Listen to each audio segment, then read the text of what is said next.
I'm Wilson Tarpeh Jr. from My Mind on Sports here on BLIS FM. We're talking with Mr. Cato June today. How you doing, Hey, Cato? I'm doing good. About yourself? I'm doing great. You know, just before we started talking about a little, I caught one of your games, one of your coaching, getting to see you coach. So I guess the first question, how was that transition from professional athlete to coaching?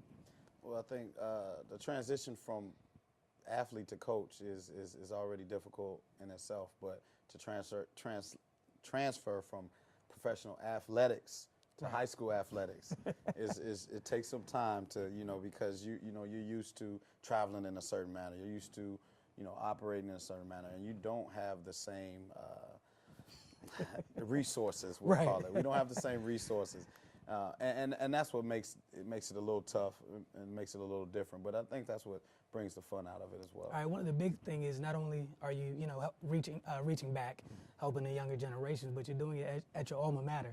So is there a little bit of added pressure on that as well? Oh, absolutely. Those guys that I played with and that played before me, they want to see Anacostia do great again, and in their mind, who better to do it than you? I'm like, okay, well, it's going to take a little time. You got to give me some time, but I'm up for the challenge, and it's a great thing to be able to go out and teach good football. And that's what we're trying to do, teach good football, and the wins will come after that. Right. As I mentioned, I only got to see one of your games, but one of the things that did stand out to me, at this level, a lot of teams, they just run.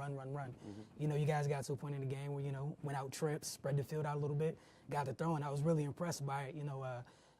How important, is it that you guys implemented, that type of offense on this level? You know what? Everybody, it's like a monkey see, monkey do thing, and my philosophy is, of course, I'm going to be biased to what I did, what I was exposed to.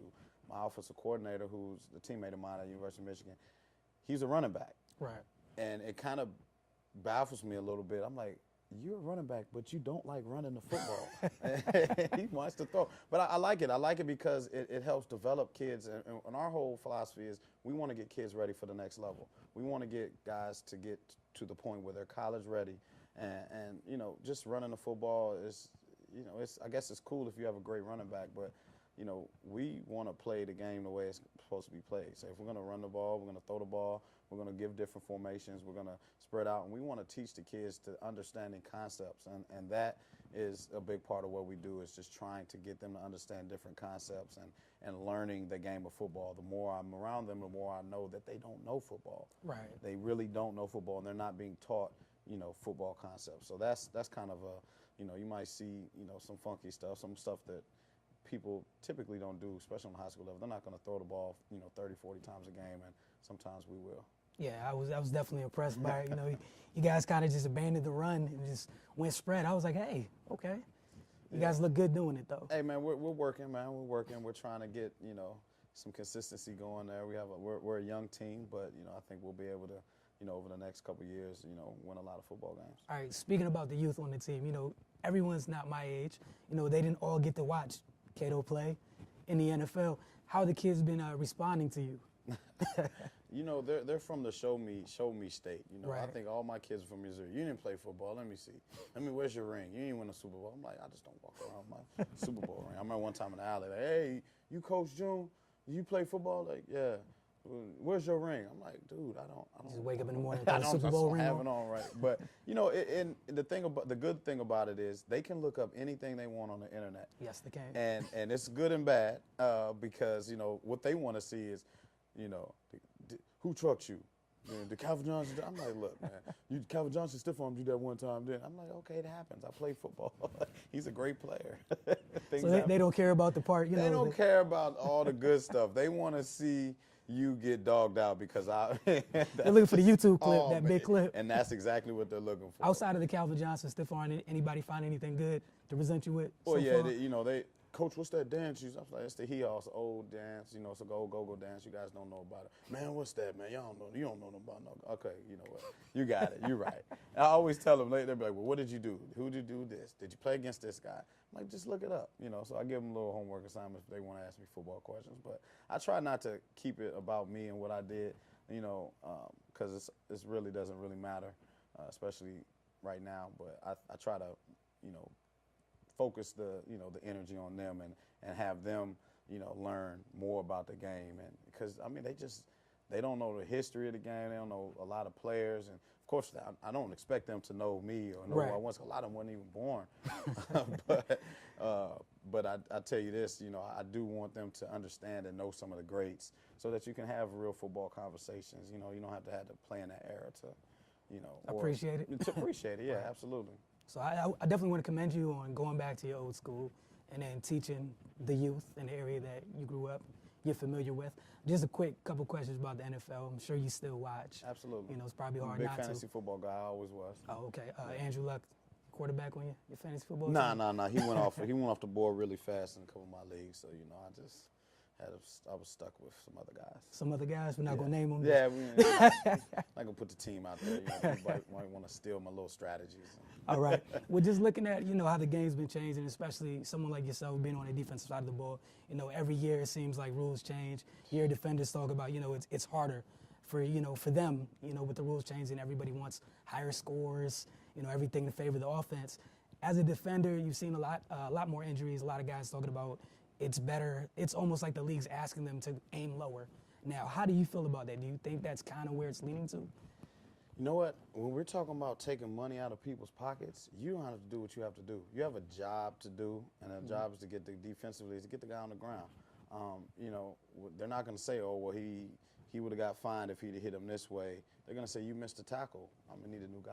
Right. You know, we're talking about people's livelihood. So no one, and I had this conversation a lot, I don't think people really want to hurt people. Like, you don't have that many malicious guys out there that really just want to go out and I'm going to bust his knee up. No, I don't. No one wants to see that. But at the same time, you have to protect yourself, you know, and you have to get the guy on the ground. It's a violent game. It's only a couple places that you can hit a guy now that is legal and don't be at a certain angle. And, I mean, it's tough, man, and because you're asking, you know, professionals to do things that, to me, is just not possible. You know, you got two guys running full speed. You want me to tackle Adrian Peterson in an open field without using anything. Look, I'm going to try to get him down no matter how. Right.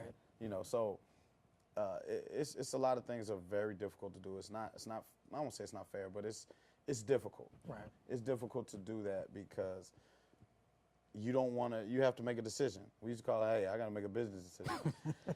Well, do I take this fine? You know, and these fines aren't cheap. I saw a guy get fined $100,000 last week. I'm like, are you kidding me? You know, and I used to be pissed about a $5,000 fine. I can imagine getting fined $100,000. Yeah, 5 is light these days. 5 is like a sock that's baby money. Last but not least, as a linebacker, there's a lot of great young linebackers out there right now. Who's a couple of your favorites? Man. Number 59 out of Carolina. What's his, Luke Kuechly. Kuechly. He's my fantasy linebacker. He wears the great number 59. That kid flies around the field and just makes plays. I like his energy. I like the way he flies around, gets to the ball. He gets picks. You know, I'm a pick guy as a linebacker. So any linebacker that gets picks, I'm a like him. I like a lot of guys. I like Navarro Bowman from this area. He's a fast, aggressive, strong, gritty linebacker that makes plays. That's always around the football.